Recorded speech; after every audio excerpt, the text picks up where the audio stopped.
Shalom Shalom. Masih di channel Igna Leviliando bersama saya Pastor Levi. Saya hari ini akan membagikan satu hal tentang bermain drum. Karena saya ngajar dari SMA, saya ingin berbagi sama teman-teman semua, teman-teman worshiper, mungkin yang nonton ini. Saya ingin berbagi tips dalam bermain drum. Oke. Banyak orang yang bermain drum itu asal sekedar bermain drum aja. Tapi saya ingin bagikan satu hal, bagaimana pengalaman saya mengajar belasan tahun dari saya SMA, saya ngajar. Ada hal-hal yang harus kita perhatikan sebagai drummer.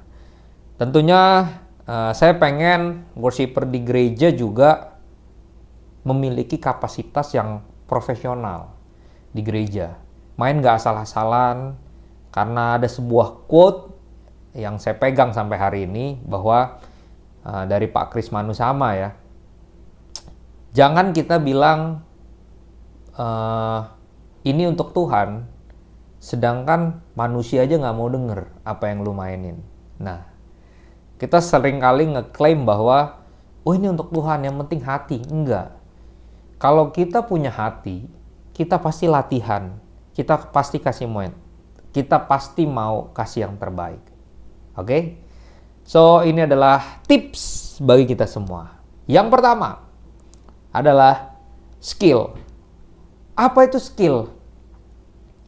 Orang tuh berpikir bahwa skill itu cuma sekedar main aja yang keren, yang jago, yang rumit. Tapi skill itu fundamentalnya saya membagi menjadi 5 part. Oke. Yang pertama adalah tempo. Bisa konstan nggak? Temponya lari-lari nggak? Itu penting. Itu sebuah keahlian juga. Yang kedua adalah akurasi. Nah, akurasi ini banyak sekali orang yang nggak mendalaminya. Kalau main 1/8, 1 and 2 and 3 and 4 and ya 1/8. Main 1/16, 1 E and 2 E and 3 E and 4 E and sesuai tempo, ya nilainya masih segitu. Nah, seringkali 1 E and E dan D-nya selip dan lain-lain. Tidak membahas tentang akurasi. Oh, yang penting bisa main yang penting bisa tata disnya aja gitu loh. Enggak. Semua hal dalam beat, dalam fill in, semuanya juga harus presisi, teman-teman. Itu yang buat orang itu sesuai tempo, orang itu yang denger juga, pas banget nih sama kliknya. Nah, itu karena akurasinya, teman-teman. Jadi jangan lupa latihan akurasi, ya ini fundamental banget. Lalu yang ketiga itu intonasi. Nah, mukulnya gimana? Cara mukul juga mempengaruhi, ada downstroke, ada upstroke, ada tap, ada full stroke. Ya. Jadi cara mukul mempengaruhi intonasi. Kamu mainnya pelan atau powerful, ya kan? Dinamika bagaimana kamu membawa, bukan cuma pelan dan powerful, bukan kencang, tetapi dinamika itu membawa dari pelan makin lama makin kencang, pelan lagi. Nah, itu dinamikanya dimainkan. Nah, itu perannya sentral juga, seorang drummer harus bisa memainkan dinamika ini gitu ya. Lalu yang terakhir yaitu endurance. Nah, banyak orang yang nggak melatih endurance, yaitu daya tahan. Banyak orang hebat, tapi ketika main 1 jam, temponya mulai berantakan, dinamikanya mulai nggak stabil. Itu karena nggak dilatih endurance-nya. Karena itu kita perlu latihan satu hal berjam-jam. Ya bukan cuma sekedar udah bisa tinggal. No, itu cara latihan yang salah. Sehingga saya ulangi bahwa skill saya bagi menjadi 5, yaitu tempo, akurasi, intonasi, dinamika, dan endurance. Oke?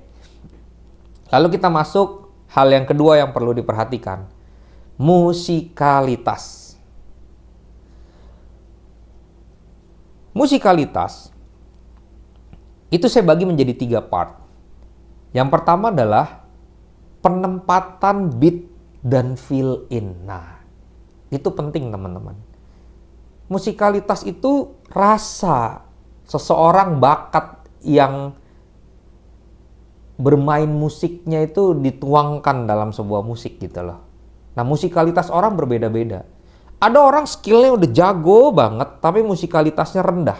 Sehingga dia memilih beat dan fill in yang kurang pas atau tidak enak pada sebuah lagu. Nah, itu adalah bentuk musikalitas. Karena itu musikalitas juga harus diasah oleh pemain musik ya.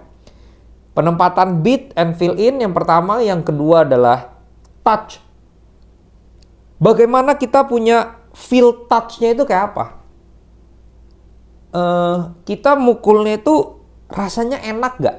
Nah gitu. Kalau teman-teman lihat bahwa bagaimana orang-orang kulit hitam bermain, touch-nya pasti beda. Ya. Nah, touch kita juga perlu latih bagaimana cara kita mukul tadi. Ini bukan cuma soal intonasi. Tapi touch ini lebih ke arah feel-nya gimana kamu mukul. Nah, setiap drummer itu punya ciri khas mukulnya. Nah, itu nggak bisa disamain, teman-teman ya. Kita harus cari ciri khas kita apa.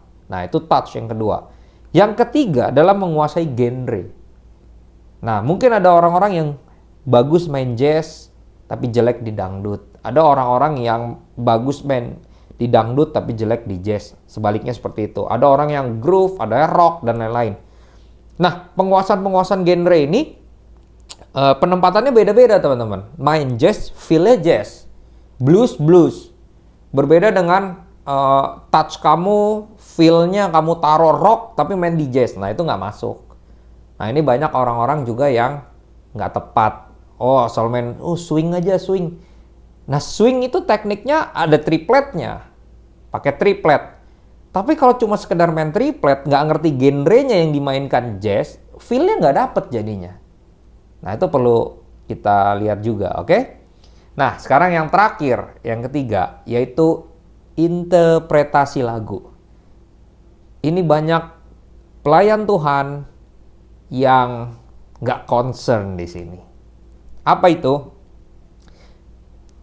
Kita harus paham lagu itu tentang apa, sehingga delivery kita itu benar dalam bermain drum. Kalau lagunya tentang pengagungan, kamu harus tahu bahwa bermain drum itu bentuk pengagungan seperti apa sih? Nah, itu interpretasi lagu.